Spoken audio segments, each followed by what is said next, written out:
Buddy welcome to the channel. और बहुत बच्चे मुझसे एमएशन के बारे में पूछते, दीदी एमएशन के टिप्स बता दो, कैसे लिखना है, क्या करना है। देखो, मेरा मेन रीज़न, सबसे बड़ा रीज़न था एमएशन में मैं कुछ किस लिए नहीं बताती थी, क्योंकि हमारा कोई रिजल्ट नहीं आया था। मैंने जो किया अपने एमएशन में, उसका वो जो है कि मुझे पता चले कि वो जो चीज़ें मैंने की थी वो सही था या नहीं। और अभी भी हमारा रिजल्ट नहीं आया, फिर भी अदर कॉलेज का आ गया है। उस बेसिस पे भी, और अब 2 ही दिन रह गया एग्ज़ाम का, तो अब नहीं बताऊँगी तब कब बताऊँगी। तो मैं कुछ टिप्स बता देती हूँ, ज़्यादा नहीं, जो नेसेसरी है, बहुत ज़्यादा कॉमन रहने वाला है। आपको पता होना चाहिए ये सारी चीज़ें एमिशन के बारे में। तो पहले अब एमिशन का क्वेश्चन पेपर देखो। तो फर्स्ट क्वेश्चन जो है लॉन्ग ऐसे टाइप, वो 15 नंबर के 2 क्वेश्चन आते हैं, यानी 30 नंबर। आप 30 नंबर इसमें से गेन कर सकते हो। और वो जो 30 नंबर होते हैं, यानी 15 नंबर जो होता है, वो 3 क्वेश्चन में डिवाइडेड रहता है। कोई क्वेश्चन आपका 5 नंबर में आएगा, कोई वही क्वेश्चन 10 नंबर में आ जाएगा। तो ऐसे क्वेश्चन है। सेकेंड क्वेश्चन इसमें है, 3 सेक्शन में डिवाइड किया है, ठीक है। First question, clinical manifestation of pneumonia, ऐसे पूछता है। अभी देखो, क्लिनिकल मैनिफेस्टेशन पूछा है, यानी साइन एंड सिम्टम। तो साइन एंड सिम्टम्स को अच्छे से डिफाइन करके लिखना। अगर 5 नंबर में पूछ रहा है तो 10 पॉइंट लिखो, और उसको क्या क्या कैसे कैसे हो रहा है वो सारी चीज़ें लिखो। और ऐसे नहीं हो पा रहा तो 2 पेज चढ़ो, पूरा का पूरा उसको इनलिस्ट कर दो, ठीक है। इनलिस्ट कर दो, 10-20 इनलिस्ट कर दो, और उसमें से 5-6 डिफाइन कर दो। इसमें सबसे बड़ी चीज़ एमिशन में, जो अकॉर्डिंग टू मी लगता है, एक चीज़ बच्चों को नहीं पता रहता है। अगर आपसे मैनेजमेंट पूछ रहा है, ठीक है, for example explain the management of congenital heart disease, ये हमारे क्वेश्चन में आया था। अब देखो, बहुत लोगों को ये नहीं पता था कि एनसीपी जो है वो मैनेजमेंट का एक पार्ट है। बच्चे क्या सोचते हैं कि जब एनसीपी आएगा तब हम एनसीपी बनाएंगे। नहीं, NCP is a part of management. आपको नर्सिंग एनसीपी जो है वो आपको तभी बनाना है जब आपसे मैनेजमेंट पूछ रहा है। आप उसमें मेडिकल मैनेजमेंट लिखे, डाइटरी मैनेजमेंट लिखे, सर्जिकल मैनेजमेंट लिखे, देन आप नर्सिंग डायग्नोसिस बनाओगे और एक एनसीपी बनाओगे। ये कहीं ना कहीं आपको एनसीपी बनाने के लिए दे रहा है, एनसीपी पूछ ही रहा है ये, ठीक है। बहुत लोग, मेरे क्लास में भी बहुत लोग नहीं बना के आए थे, एंड दोनों में एनसीपी पूछ रखता है। ये आप बोल सकते हो कि हिडन क्वेश्चन है। अगर मैनेजमेंट लिखा हुआ आए, इसका मतलब है आपको एनसीपी बनाना है। ये बच्चों ने नहीं किया था, तो ये बहुत गलत चीज़ है। देखो, एक पेज तो लगना है, एनसीपी बनाना सारे बच्चों को आता ही है।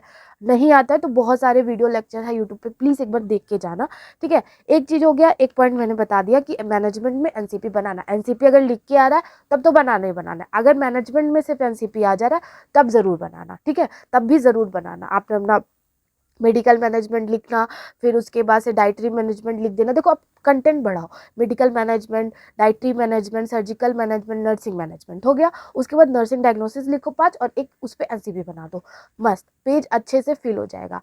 अब देखो, इसमें एक चीज़ और पॉइंट, मैंने एक चीज़ बताया एनसीपी वाली बात।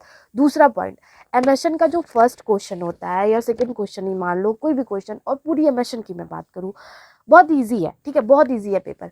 वो एक ही पैटर्न है, बस उस पैटर्न पे हमको थोड़ा थोड़ा सा चेंज करके लिखना है, ठीक है। वही हम डेफिनेशन लिखेंगे, टियोलॉजी लिखेंगे, क्लिनिकल मैनिफेस्टेशन, पैथोफिजियोलॉजी, वही सब मैनेजमेंट। तो हमें ज़्यादा सोचना नहीं पड़ता, हम हेडिंग डालते जाते हैं और लिखते जाते हैं। तो क्या होता है, उस फ्लो के चक्कर में हमें जो क्वेश्चन आता है उसको हम बहुत लंबा खींच ले जाते हैं। ये नहीं करना है।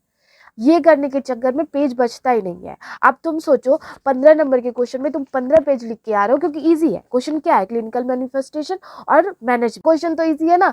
अब तुम 15 पेज खींचते लेते जाओगे तो ये जो 5 नंबर वाले क्वेश्चन है, ये जो 2 नंबर वाले क्वेश्चन है, ये कहाँ करोगे तुम। 15 नंबर के क्वेश्चन अगर तुम 15 पेज पे खींच रहे हो ना, तुमको कम से कम वो देगा 5 नंबर 6 नंबर, कम से कम की मैं बात करूँ। ज़्यादा से ज़्यादा तुम कितना भी लिख लो, वो तुम्हारे कंटेंट पे है।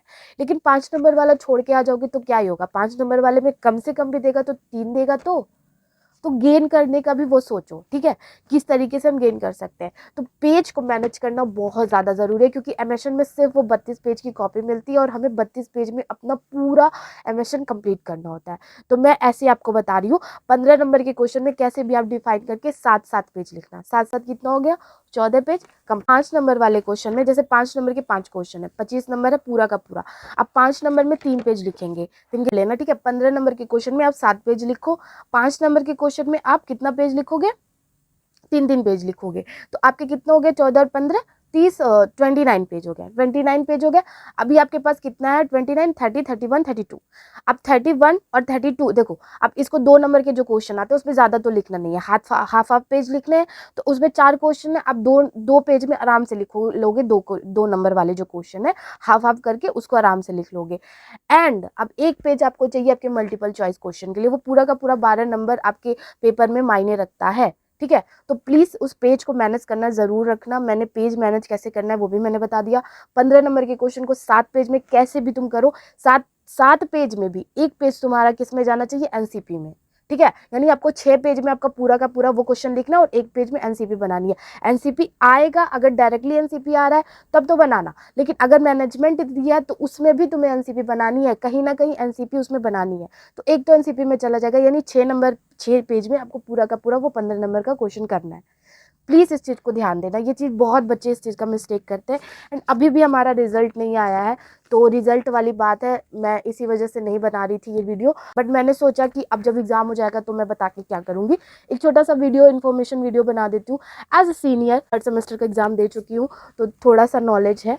And best of luck to you all. Please अच्छे से अपना एग्ज़ाम देना और प्लीज़ अपने अंदर कॉन्फिडेंट रखना कि मुझे सारा पेपर करना है। नहीं आए प्लीज़ कुछ छोड़ के मत आना, कुछ भी रिलेटेड जरूर लिख देना। Thanks for watching, bye bye and best of luck again.